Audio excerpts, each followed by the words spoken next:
माननीय श्री राघव चड्ढा जी 10 मिनट। शुक्रिया मैडम।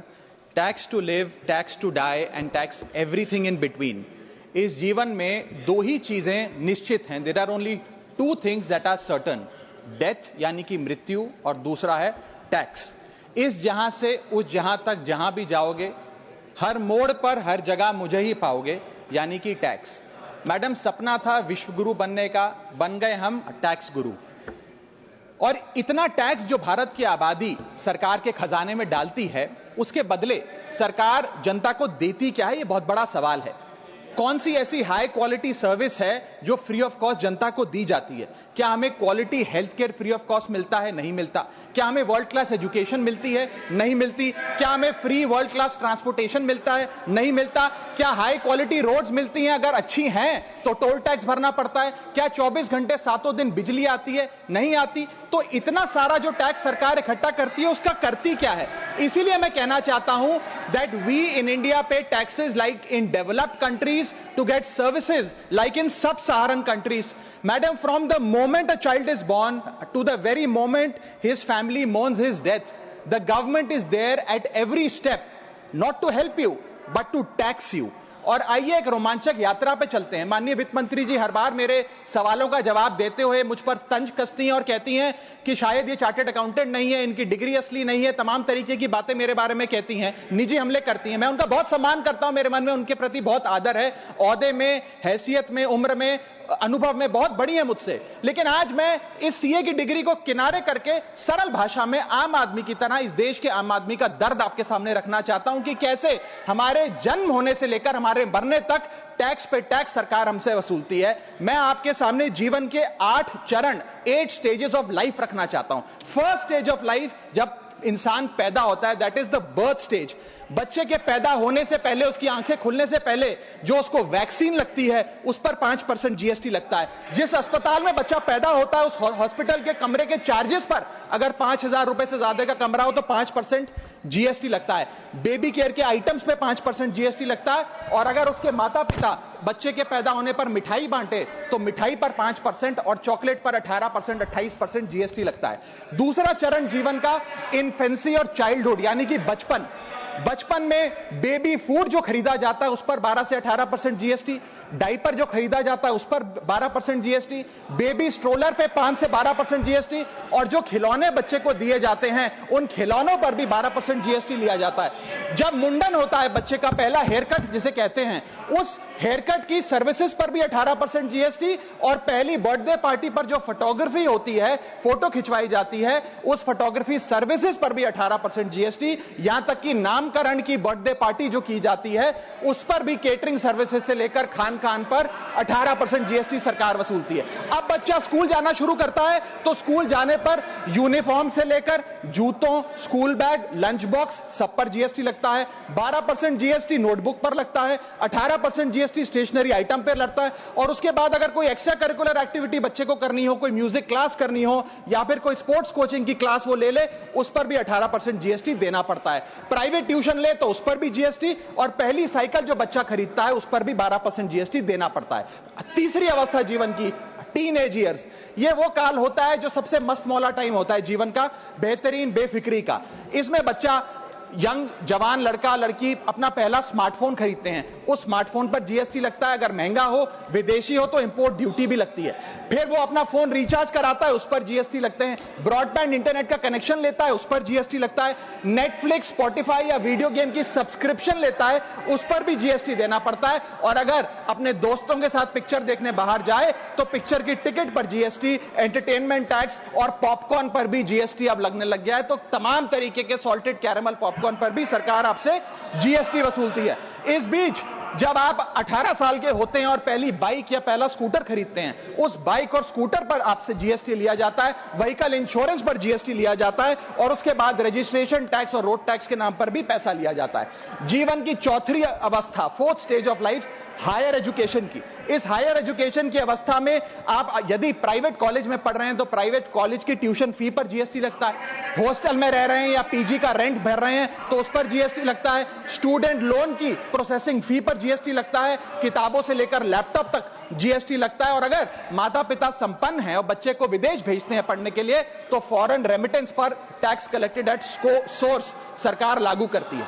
अब आते हैं पांचवी अवस्था पे, जब वो अपना करियर शुरू करता है। ये वो एज है जिसे मैं golden age of direct taxes कहूंगा। अब ये डायरेक्ट टैक्स के जंजाल में आदमी फंस जाता है इस उम्र में, जब उसकी पहली नौकरी लगती है।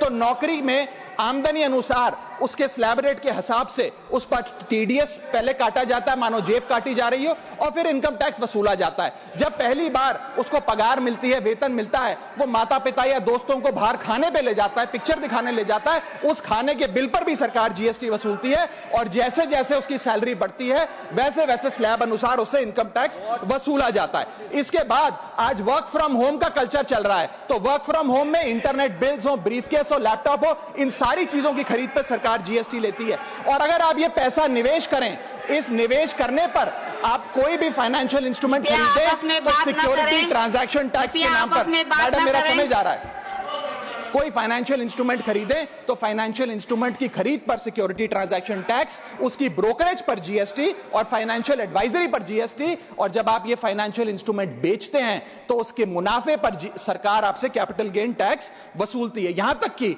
हेल्थ इंश्योरेंस और लाइफ इंश्योरेंस प्रीमियम्स पर भी सरकार आपसे जीएसटी लेती है। इसी सरकार के मंत्री माननीय गडकरी जी भी सरकार से यही गुजारिश कर रहे हैं कि इंश्योरेंस प्रीमियम पे कम से कम जीएसटी हटा दिया जाए। इसके बाद इंसान अपने जीवन की छठी अवस्था में आता है, यानी कि मिडिल एज। इसमें उसकी आमदनी भी पीक पर होती है और उसका टैक्सेशन भी पीक पर होता है। अप्रेजल होता है, प्रमोशन होता है, बोनस मिलता है और हाई टैक्स स्लैब के चलते वो अपनी कमाई का एक अधिकांश हिस्सा इनकम टैक्स में सरकार को जमा कराता है। इस दौर में इंसान गाड़ी खरीदता है, घर बनाता है। जब गाड़ी खरीदता है तो जीएसटी देता है, रोड टैक्स भरता है, व्हीकल इंश्योरेंस पर जीएसटी भरता है। और जब गाड़ी लेकर शोरूम से निकलता है तो पेट्रोल डीजल पर वैट, सेस और एक्साइज ड्यूटी के नाम पर पैसा भरता है। जब सड़क पर गाड़ी चलाता है तो टोल टैक्स भरता है। फिर वो अपना घर भी खरीदता है, जमीन खरीदता है। जब जमीन खरीदता है तो स्टैंप ड्यूटी फीस सरकार को देता है।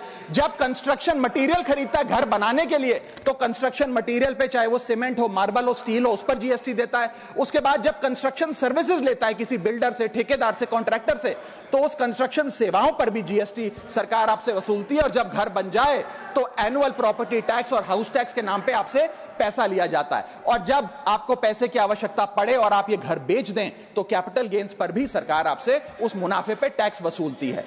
और इस बीच शादी तो रह ही गई, फिर इंसान शादी करता है, इस बीच तो बैंक्वेट हॉल बुक करता है, उस बैंक्वेट हॉल की बुकिंग पे टैक्स भरता है। शामियाना, खाना, केटरिंग सर्विसेज लेता है, उस पर जीएसटी भरता है। ज्वेलरी खरीदता है, उस पर जीएसटी भरता है। कपड़ा, शेरवानी सिलवाता है, कुर्ता पजामा, सूट पैंट, उस पर जीएसटी भरता है। यहां तक कि वेडिंग इन्विटेशन से लेकर ब्राइडल मेकअप से लेकर हनीमून के ट्रैवल तक हर चीज पर सरकार आपसे जीएसटी वसूलती है। सातवीं अवस्था सरकार जीवन की वो है रिटायरमेंट। इस फेज में इंसान चाहता है आरामदायक जीवन जिया जाए, जो जीवन में कमाया उस कमाई के सहारे उसकी इंटरेस्ट पर, पेंशन पर जिया जाए। लेकिन इस अवस्था में भी सरकार पेंशन और इंटरेस्ट इनकम पे आपसे टैक्स लेती है। बूढ़ा हो जाता है, दवाई इलाज की जरूरत पड़ती है तो हेल्थ केयर बिल पर, दवाइयों पर आपसे जीएसटी लिया जाता है। लाइफ इंश्योरेंस और हेल्थ इंश्योरेंस प्रीमियम पर तो जीएसटी लेती है। और इस दौर में वो अपनी वसीयत लिखता है, फैमिली विल। उस फैमिली विल पर जो लीगल फीस देता है, उस लीगल फीस पर भी उसे जीएसटी देना पड़ता है और स्टैंप ड्यूटी देनी पड़ती है। और आठवीं जीवन की अवस्था, यानी कि जीवन की समाप्ति, जब उसका स्वर्गवास हो जाता है, उसके जीवन का अंत हो जाता है, यहां भी सरकारें उसका साथ नहीं छोड़ती। यहां पर भी सरकारें उस पर टैक्स लगाती हैं। जब कोई इंसान मरता है तो उसके अंतिम संस्कार में देसी घी, चंदन वुड, नारियल, इत्तर जैसा सामान इस्तेमाल होता है, उस पर भी जीएसटी लगता है। और जब उसके मरने के उपरांत अखबार में ऑबिचरी की इश्तेहार छपाया जाता है, उस पब्लिकेशन ऑफ ऑबिचरी न्यूज़पेपर पर भी 5% सरकार जीएसटी लेती है। और मरने के बाद जब प्रॉपर्टी उसके बच्चों को या परिवार वालों को दी जाती है, उस म्यूटेशन पर भी सरकार आपसे ड्यूटी सेस लेती है।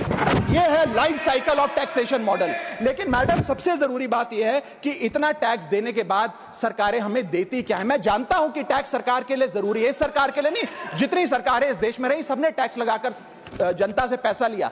टैक्सेस वास्तव में जरूरी हैं, लेकिन सवाल यह है कि क्या ये टैक्सेस हमारी इकोनॉमी को बढ़ा रहे हैं या हमारी इकोनॉमी को खा रहे हैं? क्या इससे हमारी जिंदगी बेहतर हो रही है या हमारी जिंदगी बदतर हो रही है? इतने टैक्स लगाने की वजह से आज हमारी आमदनी घट रही है, इस वजह से खपत गिर रही है, कंजम्पशन गिर रही है, डिमांड नहीं बढ़ रही है और प्रोडक्शन गिर रही है। इस वजह से पूरा इकोनॉमिक साइकिल जो हमारा इकोनॉमी का चक्का है वो धीमा हो गया है। मैडम, इस देश में, बस समाप्त कर रहा हूं, इस देश में मैं मेरी पार्टी के टाइम से आप ले लीजिएगा, मेरी पार्टी के टाइम से ले लीजिएगा। मैडम, इस देश में 80 करोड़ जनता 5 किलो फ्री राशन के सहारे जी रही है। आपको जान के अचंभा होगा, इस 80 करोड़ जनता से भी ये सारा जीएसटी लिया जाता है, दिन प्रतिदिन लिया जाता है, जो आज मैंने पढ़ के सुनाया। सिर्फ अमीर नहीं, गरीब से गरीब आदमी भी जीएसटी देता है। और अंत में मैं बस इतना ही कहना चाहूंगा कि क्योंकि इतना टैक्स लगा लगाकर सरकारें जनता का खून चूसती हैं, उस वजह से आज एफएमसीजी की सेल्स घट रही हैं, एफएमसीजी के स्टॉक गिर रहे हैं,